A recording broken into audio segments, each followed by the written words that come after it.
आज की कहानी है दो क्लासमेट्स की जो एक दूसरे को बिल्कुल पसंद नहीं करते थे, लेकिन हालातों ने उन्हें एक ऐसी जगह पर लाक रख दिया जहां पर सरवाइव करना भी बहुत मुश्किल था और वो महीनों तक एक आइलैंड पर एक दूसरे के साथ फंसे रहे। उसके बाद वो उस साइले पर कैसे सरवाइव करते हैं और एक दूसरे के साथ किया किया कांड करते हैं, देखेंगे। कहानी शुरू होती है हमें एमा नाम की एक खूबसूरत लड़की को दिखाते हुए जो सुबह जल्दी उठकर अपने स्कूल जाने के लिए तैयार होती है। एमा अपनी स्कूल में एक बहुत ही अच्छी और फेमस स्टूडेंट है जिसके बहुत सारे फ्रेंड्स हैं। दूसरी तरफ हम डीन को देखते हैं जो एमा की तुलना में बहुत ही आलसी लड़का है और वो सुबह लेट करके उठता है और सीधे बाथरूम में जाकर ब्रश करने के बाद तुरंत आकर वीडियो गेम खेलने बैठ जाता है। तो उसके पिता जैक उसे कहते हैं कि तुम स्कूल के लिए लेट हो जाओगे। वहीं हम एमा और उसकी छोटी बहन स्टेसी को देखते हैं जिनको उनकी माँ बाबरा स्कूल छोड़ने आती है। उसके बाद एमा स्कूल में पहुंचकर अपने बेस्ट फ्रेंड लिज से मिलती है और जब वो बातें कर रहे थे तभी स्टीफन नाम का एक स्टूडेंट आकर एमा को हाई कहता है और ये देखकर लिजी एमा को चिढ़ाने लगती है। अब उसी दिन क्लास में मिस्टर क्रिश्चियनसेन जो उनके टीचर हैं वो बताते हैं कि बस अगली सुबह ठीक 7 बजे ट्रिनिटी आइलैंड के ट्रिप के लिए निकलेगी और वह आगे बता ही रहे होते हैं कि एमा क्लास में लेट पहुंचती है और डीन भी पीछे से आकर एमा से टकरा जाता है और उसे सॉरी शहजादी कहता है। इसके बाद जब मिस्टर क्रिश्चियनसेन ट्रिप के बारे में और जानकारी दे रहे थे तभी लिज एमा से कहती है कि डीन भी ट्रिप पर जा रहा है अपने पिता के पैसों की वजह से और फिर वो डीन को देखकर मुंह बनाती है। अब लंच के समय लिज अपने दोस्तों को एमा और स्टीफन के बीच सुबह जो हुआ वो बताती है और कहती है कि ट्रिप में जाकर हमारे पास एक हफ्ता होगा अपना जादू चलाकर एमा को स्टीफन के साथ एक्शन कराने के लिए। पर एमा कहती है कि हमें ये सब छोड़कर ट्रिप पर ध्यान देना चाहिए। अब सभी जब बातें कर रहे थे तभी एमा की नजर डीन पर पड़ती है जो चाकू से सेब काट रहा था। अब थोड़ी देर में मिस कॉलियर जो एक टीचर है वो डीन के पास आकर उसे स्कूल में चाकू लेकर आने के लिए डांट है और फिर उसे प्रिंसिपल के ऑफिस में ले जाती है। फिर लिज अपने दोस्तों से कहती है कि एमा को डीन जैसे लड़कों के साथ नहीं रहना चाहिए जब स्कूल का एक हॉट लड़का एमा को पसंद करता है। अब अगले दिन सुबह एमा तैयार होती है ट्रिप के लिए और अपने माँ बाबरा और पिता फिल को थैंक यू कहती है उसे ट्रिप पर जाने देने के लिए। दूसरी तरफ डीन ट्रिप पर नहीं जाना चाहता तो उसके पिता जैक उसे कहते हैं कि उसके स्कूल के नियम को तोड़ने के बाद भी उन्होंने कितनी मेहनत की उसे ट्रिप पर जगह दिलाने के लिए, जिसके बाद वो जाने के लिए मान जाता है। अब आगे हम देखते हैं कि मिस्टर क्रिश्चियनसेन सबको बस में चढ़ने के लिए कहते हैं। अब बस में चढ़ते वक्त स्टीफन एमा से पूछता है कि कैसी हो एमा, जिसे ले एमा को फिर से चढ़ाती है पर एमा उस पर ध्यान नहीं देती। अब कुछ समय के अंदर वो ट्रिनिडाड आइलैंड पहुंच जाते हैं और बस से उतरते समय मिस कॉलियर सबसे कहती है कि सब कुछ देर पूल में एंजॉय कर सकते हैं पर डिनर से पहले सबको आ जाना है और अगले दिन से प्रोग्राम शुरू करेंगे। अब कुछ देर बाद एमा और उसके सभी दोस्त पूल में जाते हैं जहाँ एमा स्टीफन से मिलती है और सब एक साथ पूल में मस्ती करने लगते हैं, लेकिन डीन बिल्कुल अकेला बालकनी से ये सब देख रहा होता है। अब उसी शाम एमा की एक फ्रेंड लिज और एमा को आकर बताती है कि स्टीफन ने उन्हें पार्टी पर बुलाया है जो यहाँ के एक लोकल बोट में हो रही है, लेकिन एमा ये सुन के मना कर देती है पर उसके दोस्त जिद करके उसे मना लेते हैं। उसके बाद वो पार्टी के लिए बोट पर चले आते हैं और वहाँ पहुँचने के बाद एमा हेलेन को पार्टी में ढूंढने लगती है पर तभी वो देखती है कि स्टीफन किसी और लड़की को किस कर रहा है और ये देख के एमा वहाँ से जाने लगती है और वही साइड से ये सब डीन भी देख रहा होता है। तभी वो एमा से कहता है कि तुम्हारा बॉयफ्रेंड तो मजा कर रहा है, तो वो डीन से कहती है कि तुम्हें इन सब से कोई मतलब नहीं होना चाहिए। अब अचानक वहाँ पुलिस आ जाती है क्योंकि पुलिस को पता चल गया था कि यहाँ स्टूडेंट पार्टी में ड्रग्स ले रहे हैं और सबको बोट के सामने की तरफ आने को कहते हैं। तभी अचानक पैर फिसलकर एमा पानी में गिर जाती है और उसे गिरते हुए डीन देख लेता है तो वो भी उसे बचाने के लिए पानी में कूद जाता है और फिर उसे बचाकर एक छोटी बोट में ले जाता है। अब उस बोट की रस्सी बड़े बोट से जुड़ी हुई थी तो डीन उस रस्सी को काट देता है और एमा के पूछने पर वो कहता है कि मुझे पुलिस के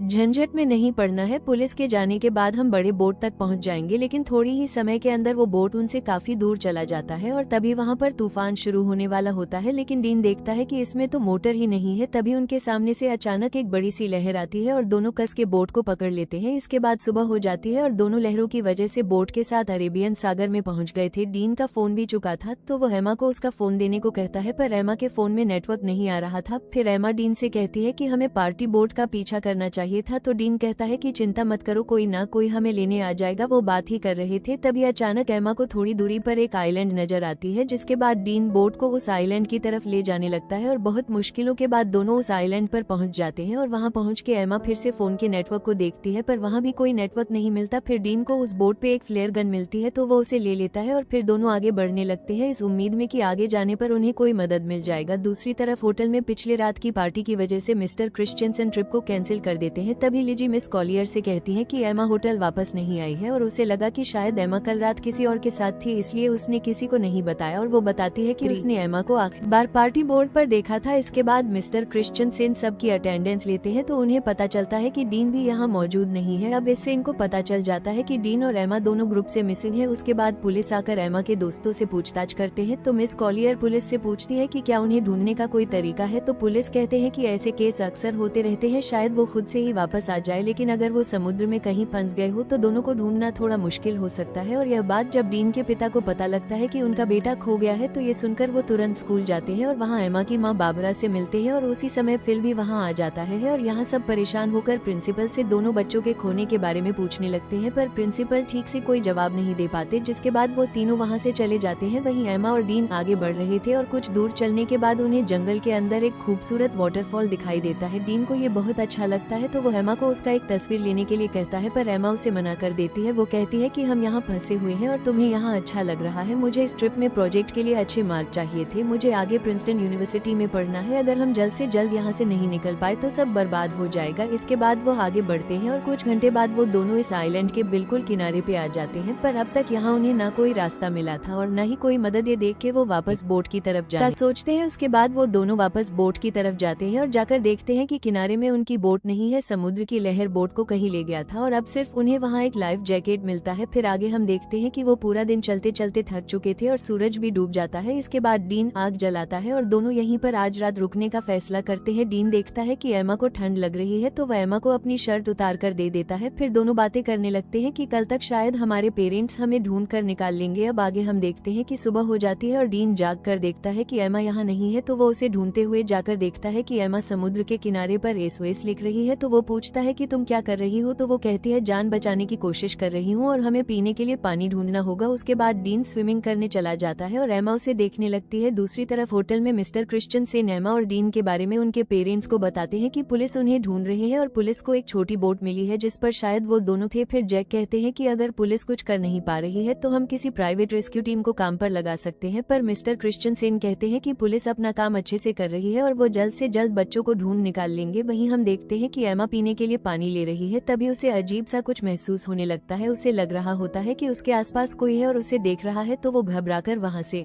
चली आती है। इसके बाद दोनों मिलकर धूप से बचने के लिए पत्तों से एक छोटी सी झोपड़ी तैयार करते हैं और थोड़ी देर बाद एमा समुद्र के किनारे बड़ा करके SOS लिखती है ताकि रेस्क्यू टीम अगर यहाँ से गुजरे तो वो उन्हें मिल जाए। फिर दोनों को जो भी इस आइलैंड पर खाने लायक मिलता है वो ढूंढ के खाने लगते हैं और डीन को केले का एक पेड़ मिलता है तो वो तोड़ के दोनों पेड़ भर के खाते हैं। अब इस आइलैंड में गर्मी बहुत होती है और एमा फुल पैंट नहीं पहन सकती और वो पैंटी पहनकर भी नहीं रह सकती, तो वो अपनी फुल पैंट को काट के शॉर्ट कर लेती है। इसके बाद एमा देखती है कि डीन उस झोपड़ी में आकर सो रहा है तो वो भी उसके पास आकर सो जाती है। तभी अचानक डीन एमा की तरफ मुड़ता है और उस पर हाथ रख देता है, पर एमा को यह अच्छा लगता है और वो कुछ नहीं कहती। फिर अगले दिन जब एमा वाटरफॉल में नहा रही होती है तब डीन आकर उससे सनस्क्रीन मांगता है तो एमा डीन को कहती है कि मैं यहाँ नहा रही हूँ, तुम दूसरी तरफ जाओ। तो डीन कहता है कि तुम्ही ने तो मुझे यहाँ पहरेदारी करने के लिए कहा है। ये सुनकर एमा कहती है कि इस आइलैंड में कोई और भी है, इसलिए मैंने कहा था। उधर होटल में बर्ब एमा को लेकर बहुत परेशान थी और न्यूज में ये बताया जा रहा था कि एमा और डीन के गायब होने की केस अब ऑफिशियल हो गई है और अब पुलिस को लगता है कि वो दोनों मर चुके हैं और अब वो उनकी लाश ढूंढ रहे हैं। और फिल तैयार हो रहा था घर जाने के लिए क्योंकि एमा की छोटी बहन स्टेसी घर में अकेली है, पर बाबरा अभी भी घर आई हुई है। तो फिल से कहता है कि एमा मिल जाएगी और यह कह के वो उसे गले लगा लेता है। जिसके बाद अगले दिन जैक बर्ब के साथ हेलीकॉप्टर लेकर एमा और डीन को ढूंढने निकल पड़ता है और वही आइलैंड में थोड़ी देर के बाद रात होने वाली है और एमा डीन को बता रही होती है कि वो अपने परिवार को बहुत याद कर रही है। तभी डीन को वहाँ पर किसी इंसान की खोपड़ी मिलती है तो एमा उसे देखकर बहुत डर जाती है और कहती है कि यह भी हमारी तरह शायद यहाँ फंस गया होगा और इसकी यह हालत हो गई और अब हमारी हालत भी शायद इसी के जैसा हो जाएगा। पर डीन उसे कहता है कि यह शायद कोई मछुआरा या फिर कोई स्मगलर होगा जो यहाँ आकर मर गया था, लेकिन हमारे पीछे हमारे पेरेंट्स हैं और हम यहाँ अकेले नहीं हैं। और उसे विश्वास दिलाता है कि अगर हम एक दूसरे के साथ ऐसे ही देते रहेंगे तो हम यहाँ कभी नहीं मरेंगे और एक दिन हम जरूर घर वापस जाएंगे। और यह कहने के बाद वो एमा को किस करने लगता है। एमा पहली बार किसी को किस कर रही थी और उसे अच्छा भी लग रहा था और अब रात भी हो गई थी। फिर क्या होना था, डीन सारी हदें तोड़ देता है और आइलैंड में एक तूफान आता है और इस तूफान को एमा पहली बार एंजॉय करके बहुत खुश थी। फिर सुबह होने के बाद एमा जाग कर देखती है कि डीन यहाँ नहीं है तो वह डीन को पुकारने लगती है, पर वो उसे नहीं मिल रहा था। तो एमा बहुत घबरा जाती है और उसे ढूंढने के लिए जंगल में चली जाती है और थोड़ी दूर आगे जाकर वो देखती है कि डीन एक गड्ढा खोद रहा है। तो एमा को समझ नहीं आ रहा था कि डीन ये क्यों कर रहा है। तभी अचानक एमा गिर जाती आती है और उसे घुटने पर चोट लग जाती है, जिसके बाद डीन तुरंत उसकी चोट को ठीक करने लगता है और उसे कहता है कि तुम्हें कुछ नहीं होगा। फिर वो दोनों वाटरफॉल में नहाने लगते हैं और यहाँ डीन एमा को बताता है कि उसकी माँ एक कार एक्सीडेंट में मर गई थी और एमा उसकी बातों को अच्छे से सुनने लगती है। फिर थोड़ी देर बाद वहाँ बारिश होने लगती है और डीन उसमें मस्ती करने लगता है और एमा उसे देखकर खुश हो रही होती है,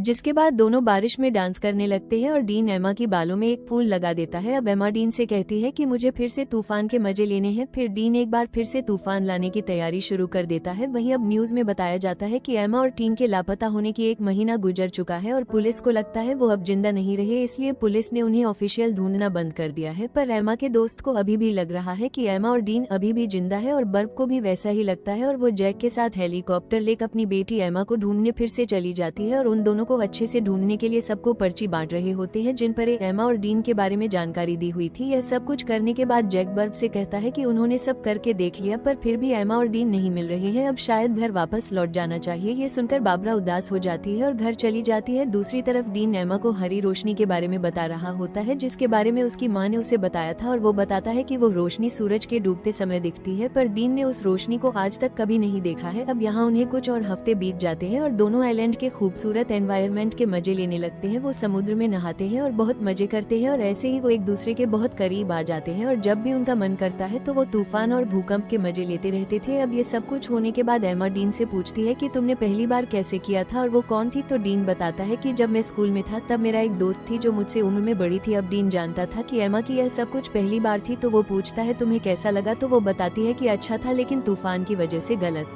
जगहों पर रेत चली गई। इसके बाद एमा कहती है कि मुझे और एक्सपीरियंस करनी है, तो डीन कहता है कि ठीक है। अब आगे हम देखते हैं कि दोनों जंगल में जाते हैं कुछ फल लाने के लिए और डीन थोड़ी आगे जाकर फल तोड़ने लगता है। तभी अचानक उन्हें एक प्लेन की आवाज सुनाई देती है, तो दोनों खुली जगह की तरफ भागने लगते हैं और डीन जल्दी से आकर उस प्लेन को सिग्नल देने के लिए एमा की बैग में फ्लेयर गन ढूंढने लगता है, पर उसे वो नहीं मिलती। लेकिन तब तक वो प्लेन उनसे बहुत दूर चली जाती है। फिर एमा फिर से उस फ्लेयर गन को ढूंढने लगती है पर उसे भी नहीं मिलती, तो एमा को लगता है कि उस आइलैंड पर कोई और भी है जो उनके चीजें चुरा रहा है। फिर आगे हम देखते हैं कि कुछ दिन और बीत गए हैं पर उनके ऊपर से अब तक सिर्फ एक ही प्लेन गुजरा है और कोई भी उन्हें बचाने नहीं आया है। दोनों झोपड़ी में बैठ के बात करने लगते हैं कि उन्हें अब घर वापस जाने की उम्मीद छोड़ देनी चाहिए और यहाँ जंगल में पूरी तरह एक दूसरे के साथ बिताने का फैसला कर लेना चाहिए। तभी अचानक डीन को किसी जानवर की आवाज आती है, तो डीन जंगल में जाता है उस जानवर को ढूंढने के लिए। तो एमा को डीन की चिंता होने लगती है, तो वो भी उसके पीछे चली जाती है और वही डीन जैसे ही थोड़ा आगे जाकर देखता है तो वहाँ एक ब्लैक पैंथर होता है, जिसे देखते ही वो भागने लगता है और भागते भागते काफी दूर जाने के बाद वो अचानक जमीन पर गिर जाता है और एमा भागती हुई जब डीन के पास पहुंचती है तो वो देखती है कि डीन के पास खून से लथपथ एक चाकू है और